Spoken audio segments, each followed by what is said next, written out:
Hi, this is Tim of the 1916 Company. Welcome and thanks for logging on. If you love this watch, email us tmosso@the1916company.com for all of your questions regarding this watch, pricing, and availability. Reach out to tmosso@the1916company.com.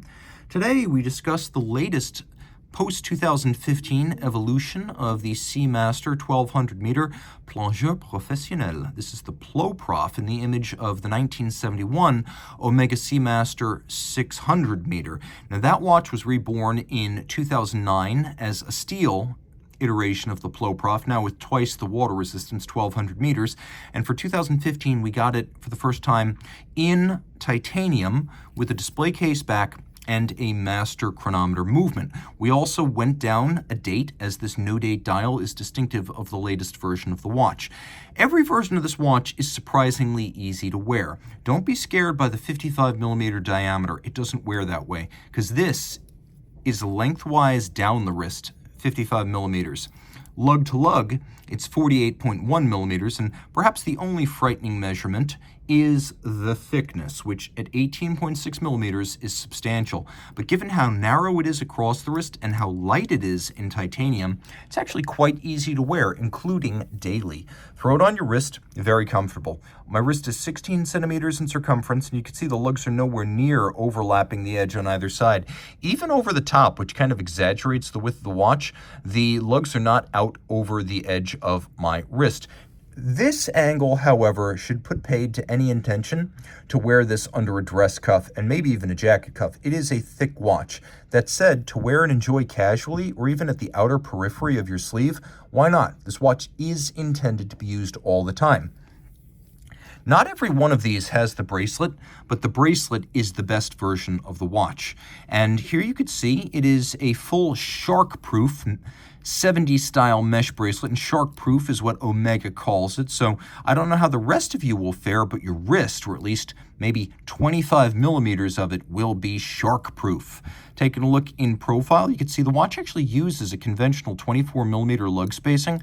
So while you're going to need an unusually sized strap, a standard 24 millimeter custom or OEM strap with spring bars will work in this lug. It's not a proprietary junction.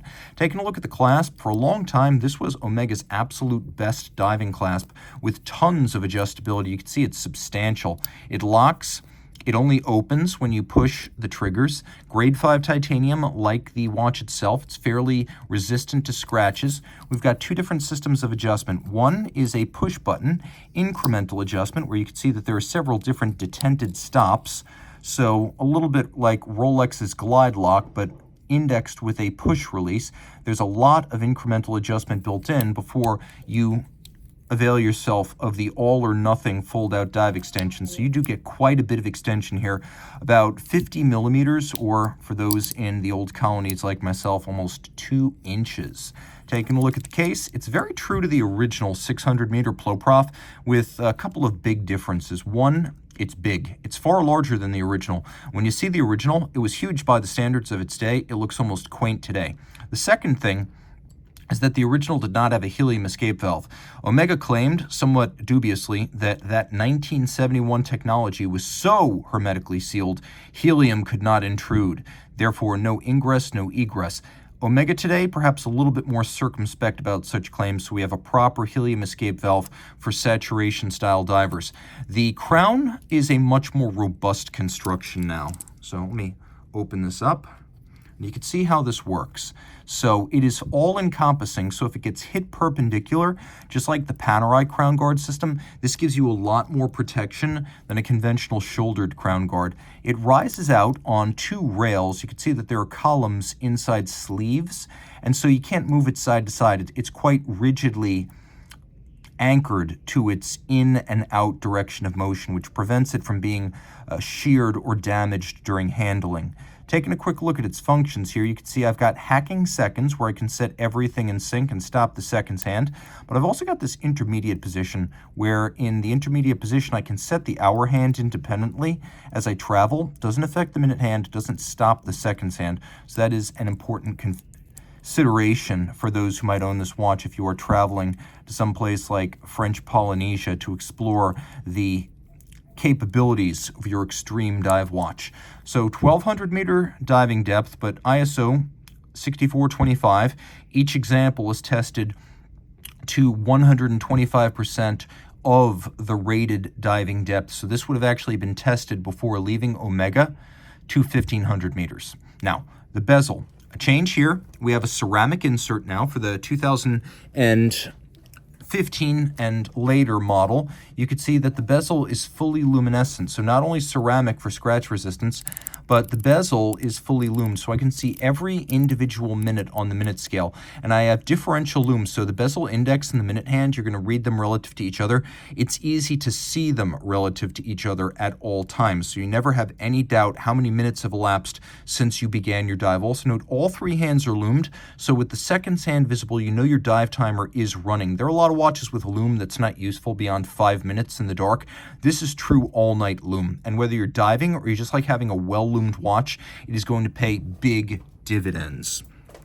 A little note on how I was able to turn the bezel in both directions. Just like the original Ploprof, you push a little plunger, and then the bezel can move in either direction. You can see there's knurling, which features both a matte finish and polish, and it's very easy to grip with wet, sweaty, or gloved hands, so it's not as slippery, slick, and difficult to manipulate as some very minimally knurled dive bezels. This one's designed to be actually used when your hands are wet, gloved, or in the middle of the action.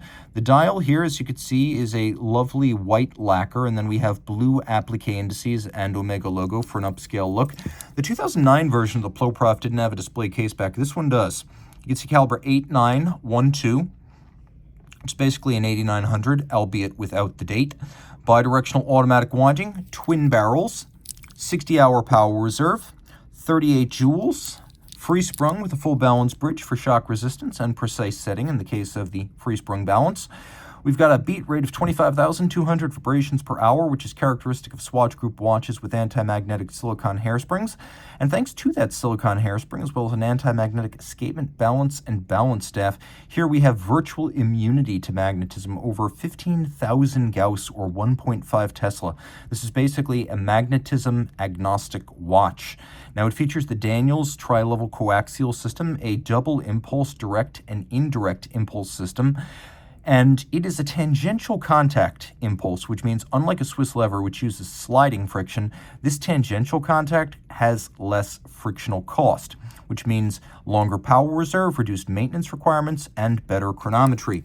And pursuant to chronometry here, we have a master chronometer certification, or the METAS standard, developed with the Swiss Federal Institute of Metrology. So METAS includes 6-position testing of the fully assembled watch. It's all the COSC requirements, but then a full assembled watch test. Remember, COSC is bare movement. METAS is 6 positions. COSC is 5.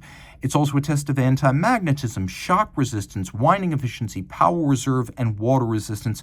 Along with overall durability, it is a more complete evaluation of the fully assembled watch as you receive it. And the finishing on the movement, though not by hand, is attractively mechanical, with both blackened and polished screws, machined bevels, engine turning on the base plate, and this lovely spiral arabesque Côte de Genève. If you love this watch, reach out to Team Mosso at the 1916company.com for purchase and pricing details.